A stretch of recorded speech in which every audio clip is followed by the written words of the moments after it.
Welcome to 2084. Hi, we're Bloober Team, and today we want to walk you through the cyberpunk dystopian world of our new game, Observer. If you played our first game, Layers of Fear, you know that we make a different kind of horror. Something a bit more cerebral, emotional, and psychological. We like to call it hidden horror. I went to KPD if that's what you're asking. Seriously? We haven't had a cop around these parts and... We think of hidden horror as a subgenre. There are a million different types of action games out there, but you don't see that kind of diversity in horror games. Most horror games are designed completely around survival. Someone or something is trying to kill you, zombies usually, and you must survive, using whatever weapons you can find, like machine guns and grenade launchers, and the occasional machete. Still fresh. A few people who played Layers of Fear went into the experience expecting survival horror, and were naturally disappointed in our lack of machetes and missile launchers. So let's clear up that confusion right now. What is hidden horror? We define it using two main ideas. The first is the subject. What is this game about? The axis on which the whole story and gameplay revolves. In Layers of Fear, the subject dealt with the edge of sanity. That cliff where sanity ends and insanity begins, and then jumping right over. In Observer, the subject is the boundaries of our own humanity. Where does our humanity begin, and where does it end? The proverbial fight between man and the machines we create. The deepening reliance on technology in our everyday lives. How that technology can be used as a tool, but also as a weapon. Don't be afraid. After the subject, the second element of hidden horror is catharsis. We want to scare you in such a way that you are going to feel a release. We want to draw out the horror that hides within you, the horror that hides within us all. We'll help you to confront those fears, look them straight in the eye, and let them go. Damn it, still no connection. Listen. One of the fans of Layers of Fear put it best. So that's what it feels like to be I insane. can get whoever's responsible for this if you help me find him. So what does it feel like to be an observer? Observers are neural detectives.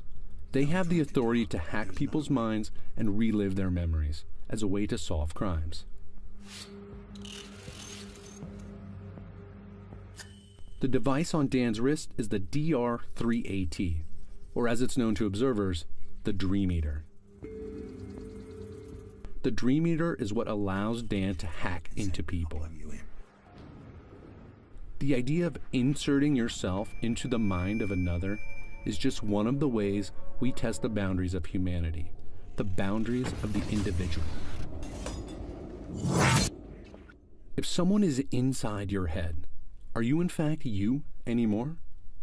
Is the ability to force the deepest memories from a person morally acceptable? One could argue it's a new form of psychological rape. That's certainly how the Class C citizens of Krakow feel here in the year 2084. They are scared to death of observers and refer to them as leeches. If you read the tech headlines of today, this frightening future doesn't feel that far off. We already overshare on social media. We are also beginning to augment ourselves with implants like RFID chips and prosthetics.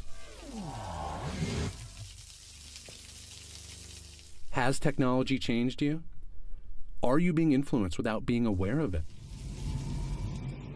These are the type of questions we want you to ask yourself as you play Observer.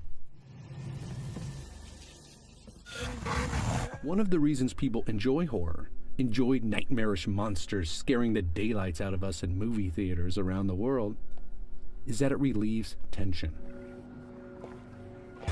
That's what catharsis is, emotional release. But in games, you make the choices. You decide what happens. That's much more powerful than simply watching a movie on a screen. You experience and interact with the horror yourself. Because of this, you are constantly asking yourself as you play, why am I afraid? Why does this feel wrong? What am I really afraid of?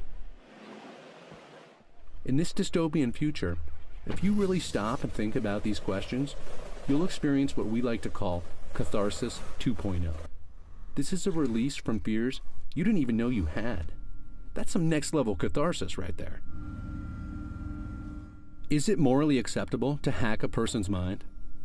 Even if the person gives their consent, the observer will have complete access to that person's entire memory. They can find, take, and use whatever they want.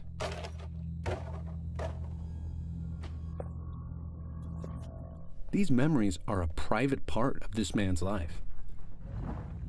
Detective Lazarski is just plowing right through it. Dan is driven to go as deep as he possibly can to find the truth. In this man's mind, we will learn that he's an ex-con, a recovering drug addict.